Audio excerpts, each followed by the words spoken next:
Assalamualaikum warahmatullahi wabarakatuh. Bismillahirrahmanirrahim. Alhamdulillahirrabbilalamin. Wassalatu wassalamu ala ashrafil anbiya'i wal mursalin Sayyidina wa maulana Muhammadi wa ala alihi wa sahbihi ajma'in. Amma ba'du. Pertama-tama marilah kita panjatkan puja dan puji syukur atas kehadiran Allah Subhanahu wa taala. Sholawat serta salam semoga tetap tercurah limpahkan kepada baginda kita Nabi Muhammad Sallallahu Alaihi Wasallam. Allahumma sholli alaihi. Baik, di sini saya Muhammad Nabil Al-Faid dengan NIM 2313338 dari kelas KPI 4A. Nah, ini adalah video learning journal ke-13 saya atas mata kuliah peminatan public speaking. Seperti biasa, pada pertemuan minggu kemarin itu telah dilakukan kembali public speaker yang dibawakan oleh 3 orang, yang dimana diantaranya itu ada 2 dari cewek, yang 1 cowok. Nah, yang pertama itu ada saudari Ikhda gitu. Saudari Ikhda itu kurang lebih beliau itu membahas tentang ngobrol santai gitu. Nah, ngobrol santainya itu sesuai dengan tema yang dia bawakan, kurang lebih itu menjadi generasi muda yang yang tahu akan dunia era digital sekarang. Terus yang kedua itu ada saudari Rini Sumarni. Nah, saudari Rini Sumarni itu dia berpublic speaking tentang storytelling myself gitu. Nah, yang terakhir itu ada dari saudara Adnan. Saudara Adnan ini sama seperti saudara Ikhda, dia lebih kepada ngobrol santai gitu atau ngobrol-ngobrol asik gitu. Nah, saudari Adnan ini dia membawakan tema pengalaman dia masuk kepada dalam kelas public speaking gitu. Dia seperti terkesima gitu dengan para mahasiswa public speaking yang sangat antusias terhadap perkuliahan. Nah, setelah dilakukan public speaker 3 orang tersebut, kemudian dilanjutkan dengan memberikan bercerita lah lebih tepatnya. Nah, kemudian saudara Adnan lagi itu yang memberikan tentang cerita dia itu mendaki Gunung Cermai. Nah, dia itu di situ seperti menceritakan bagaimana dia perjalanan dia dari pos 1 sampai puncak itu bagaimana, apalagi kan dia membawa temannya itu pertama kali mendaki gunung, dan gunungnya itu Gunung Cermai. Nah, kemudian dilanjutkan lagi nih kepada presentasi yang dibawakan oleh kelompok 4. Nah, yang dimana kelompok 4 itu membawakan tema yang berjudul menguasai teknis memandu acara, panduan untuk MC, announcer, dan pemandu acara atau moderator. Nah, mungkin langsung saja nih kita kepada pembahasan pertama, yaitu tentang pengertian MC. MC itu singkatan dari Master of Ceremony. Nah, maksudnya itu MC adalah penguasa acara atau pembawa acara atau juga pemandu suatu acara yang bertanggung jawab atas lancar dan suksesnya acara tertentu gitu. Nah, mungkin pembahasan selanjutnya yaitu tentang peran MC. Peran MC yang pertama itu tidak lain tidak bukan adalah menyambut audiens.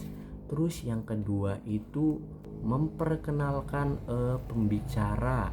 Terus yang ketiga itu menguasai panggung. Nah, terus yang keempat itu menghidupkan suasana. Kemudian yang kelima itu menjaga durasi acara. Nah, terus yang selanjutnya itu bekerja sama dengan berbagai pihak, termasuk seperti panitia gitu, penyelenggara, ataupun yang punya acara bisa juga. Nah, kemudian kita lanjut saja nih kepada pembahasan selanjutnya, yaitu tentang tips mengelola acara.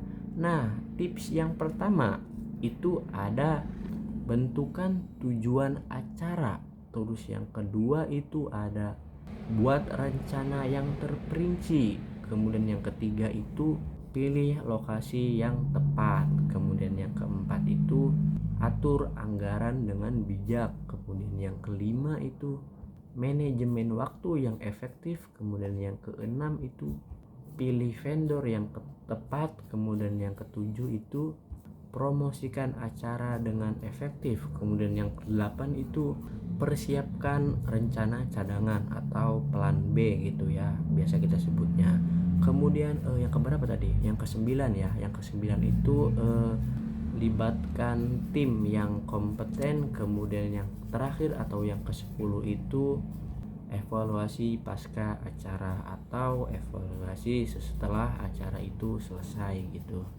Nah, ada banyak sekali ya tadi dari tips mengelola acara tersebut. Kemudian kita lanjut saja nih kepada pembahasan selanjutnya, yaitu tentang teknik memandu acara. Yang pertama itu menggunakan atau gunakan bahasa yang baik pastinya.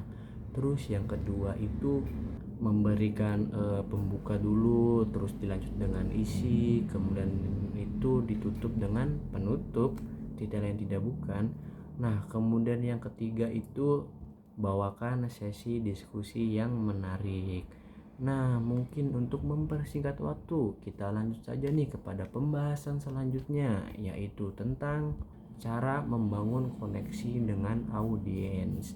Yang pertama, menganalisis audiens. Seperti kita tahu dulu nih audiens kita itu dari latar belakangnya apa, usianya berapa, kemudian profesinya juga bisa itu seperti profesinya apa, dan masih banyak lagi lah dengan kita menganalisis audiens itu.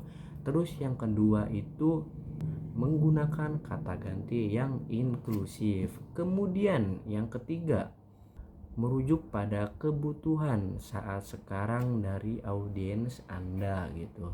Terus yang keempat, menyoroti dari manfaat pesan yang Anda sampaikan. Nah, mungkin langsung saja kepada pembahasan selanjutnya lagi, yaitu tentang penggunaan teknologi. Yang pertama itu ada sound system kayak speaker gitu kan, sangat penting juga itu. Terus yang kedua itu lighting atau lampu-lampu gitu. Kemudian yang ketiga itu ada sistem proyeksi. Terus yang keempat itu sistem keamanan. Sistem keamanan itu sangat penting dalam suatu acara karena dengan aman acara itu dapat nyaman. Oke. Terus yang kelima itu ada sistem komunikan atau sistem komunikasi. Gunakanlah komunikasi yang baik dalam penyampaian atau dalam suatu acara gitu ya. Terus yang ketiga itu yang terakhir maksudnya ada dari jaringan gitu. Seperti jaringan ini seperti gunakan koneksi yang baik, bisa menggunakan wifi, data, paket, kuota, atau yang lainnya gitu.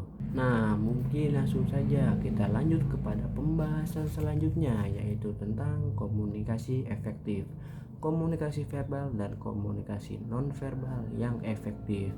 Yang pertama ada komunikasi verbal. Komunikasi verbal itu satu, gunakan kata-kata yang jelas, padat, dan mudah dipahami. Kemudian dua, sesuaikan intonasi seperti intonasi suara kita, intonasi nada bicara kita. Kemudian yang ketiga itu sesi tanya jawab. Kemudian selanjutnya itu ada komunikasi nonverbal. Komunikasi nonverbal itu yang pertama ada kontak mata, ekspresi wajah atau mimik wajah, gestur tubuh atau postur tubuh, kemudian gerakan tangan bisa juga itu. Kemudian yang kedua itu sikap tubuh dan jarak fisik gitu ya. Terus yang ketiga itu harus selaras dengan pesan verbal. Nah, kemudian kita lanjutkan saja kepada pembahasan terakhir, yaitu tentang cara menyampaikan naskah dan materi untuk suatu acara. Yang pertama itu analisis tujuan acara. Terus yang kedua itu identitas jenis acara, maksudnya itu seperti acaranya apakah formal atau semi formal atau bahkan non formal gitu. Terus yang ketiga itu penyusunan naskah sesuai jenis acaranya gitu ya. Terus yang keempat itu pengembangan konten lanjutan. Kemudian selanjutnya atau yang kelima itu desain materi presentasi itu dengan menarik dan sebaik mungkin gitu. Terus yang terakhir itu uji coba dan revisi. Nah, mungkin dicukupkan saja video learning journal saya kali ini. Mohon maaf apabila ada kesalahan atau kekurangan dalam penyampaian yang saya sampaikan. Sekian, maafkan saya Muhammad Nabil Al-Faid. Wassalamualaikum warahmatullahi wabarakatuh.